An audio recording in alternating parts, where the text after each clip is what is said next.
Bonjour à tous, alors dans cette vidéo, je vais vous donner la définition exacte de ce qu'on appelle le taux d'accroissement d'une fonction entre deux valeurs, ou taux de variation, et le lien que ça a avec le coefficient directeur d'une droite.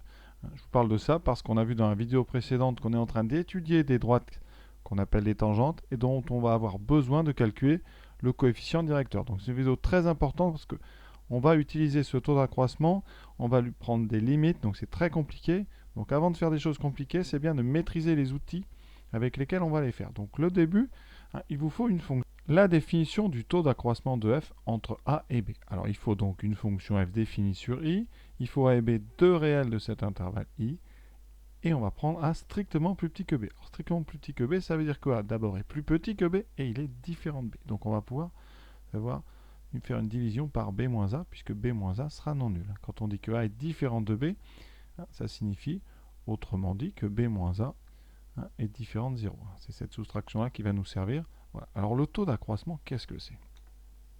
C'est une division, un rapport.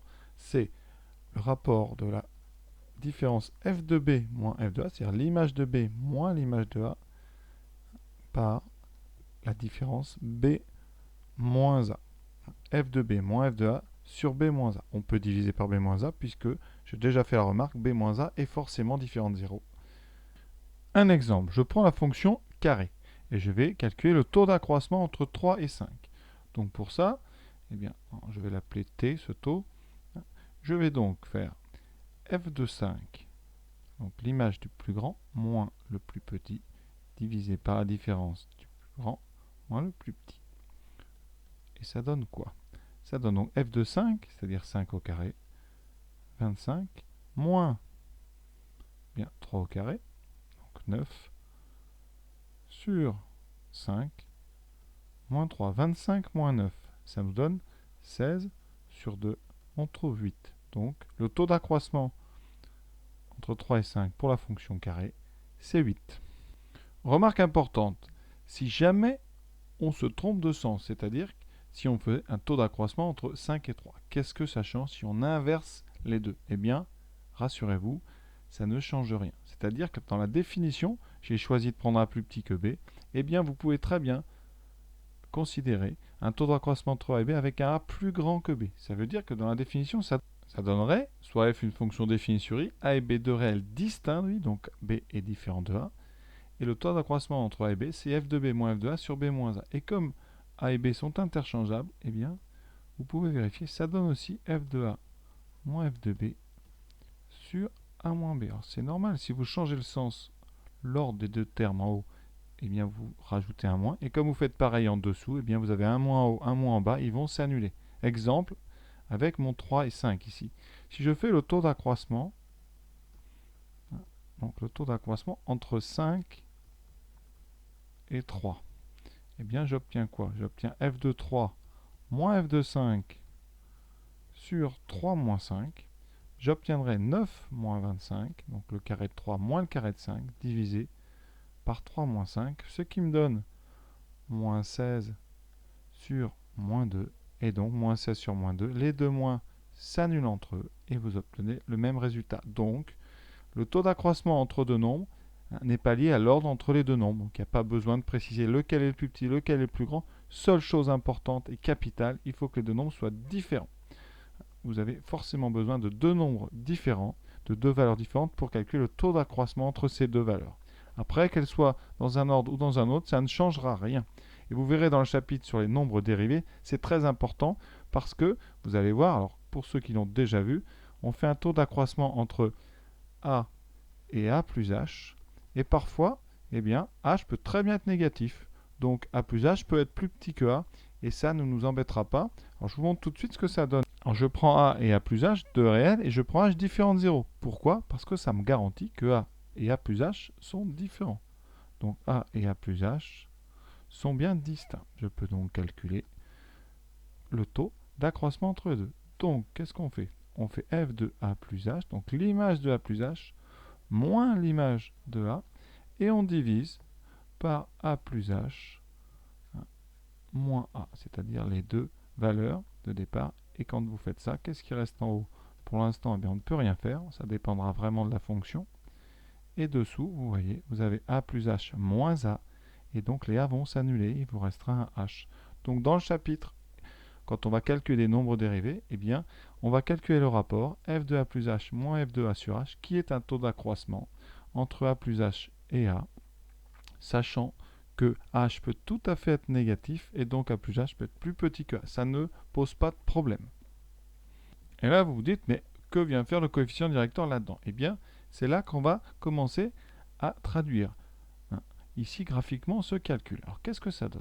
Je vais donc faire un repère et placer. Je place tout d'abord les deux abscisses A et B.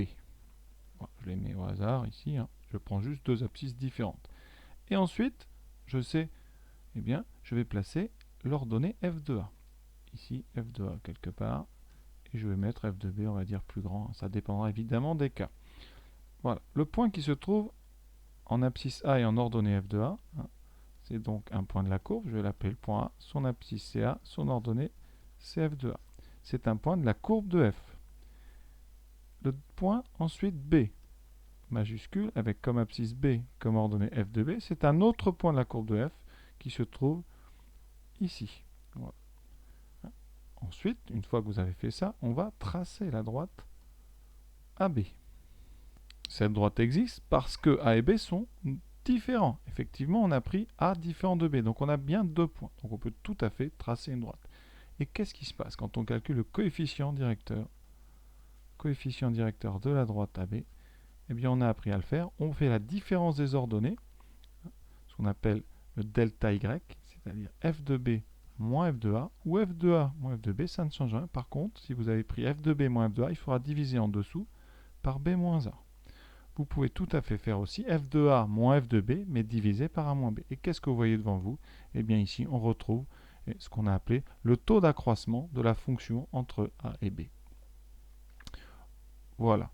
Et donc, il y a un lien puisque ce sont exactement les mêmes choses. C'est-à-dire que calculer un taux d'accroissement, c'est quelque chose, c'est un nombre qui est relatif à une fonction, alors que quand on calcule un coefficient directeur, c'est relatif à une droite. C'est tout. Le coefficient directeur, c'est un objet, on va dire, graphique, alors que le taux d'accroissement, c'est un objet de fonction. Donc on parle de fonction et l'un parle de la courbe de fonction. Taux d'accroissement, c'est sur la fonction, coefficient directeur, c'est sur la courbe, c'est sur la droite AB.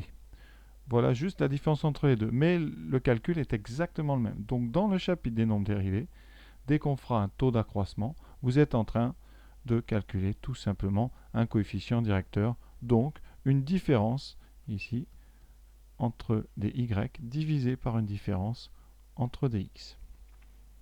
Alors, avec a et a plus h, ça donne ceci. Je trace une courbe, vous voyez, et je place un point A d'ordonnée f de A et d'abscisse A. Et quelque part sur la courbe, je vais placer un deuxième point qu'on va appeler M, et ce point-là, on le fera bouger. Ce point M ici, on va prendre une abscisse A plus H. C'est-à-dire qu'on rajoute ou on enlève à A un certain nombre. Donc son ordonnée, puisqu'il est sur la courbe, eh bien ça sera ici F.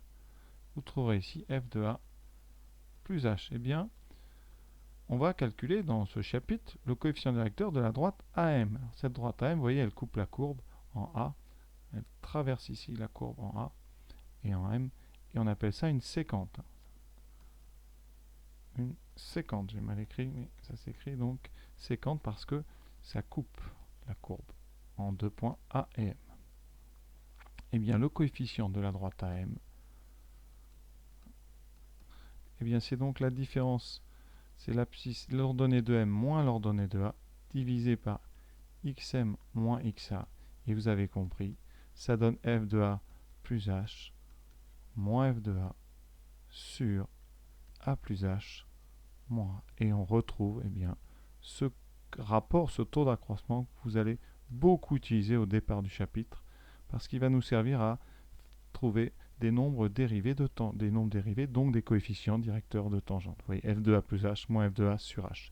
Et je répète, h est forcément différent de 0 pour pouvoir faire cette division et pour que l'existence de la droite AM soit garantie. Donc la droite AM, c'est une séquente, on calcule son coefficient directeur, et dans le chapitre, on va le faire après sur des exemples, on va déplacer le point M, ici on va le rapprocher progressivement ici du point, et donc la droite AM va changer, et progressivement, vous verrez, elle va se rapprocher d'une droite ici qu'on appelle la tangente, qui est ici. Voilà, je pense avoir tout dit sur le taux d'accroissement d'une fonction entre deux valeurs a et b et le lien avec les coefs directeurs des séquentes, qui nous amène après aux tangentes. Juste petite remarque, ici j'ai effacé sans faire exprès, vous voyez le a moins b, j'espère que ça vous avait pas dérangé. Voilà. Les prochaines vidéos, donc ça va être des vidéos d'exemple, je vais calculer, vous montrer comment on calcule des nombres dérivés pour des fonctions données et à des endroits précis. Voilà, ça sera les quelques vidéos qui suivent. Et on passera après aux recherches de ce qu'on appelle les fonctions dérivées, c'est-à-dire de trouver des formules qui donnent directement tous les nombres dérivés d'une fonction sans avoir besoin à chaque fois de passer par des limites de taux d'accroissement. Mais avant tout, il faut effectivement pratiquer un petit peu ces limites de taux d'accroissement, c'est ce que je vous propose. J'espère que ça vous plaira. À très bientôt.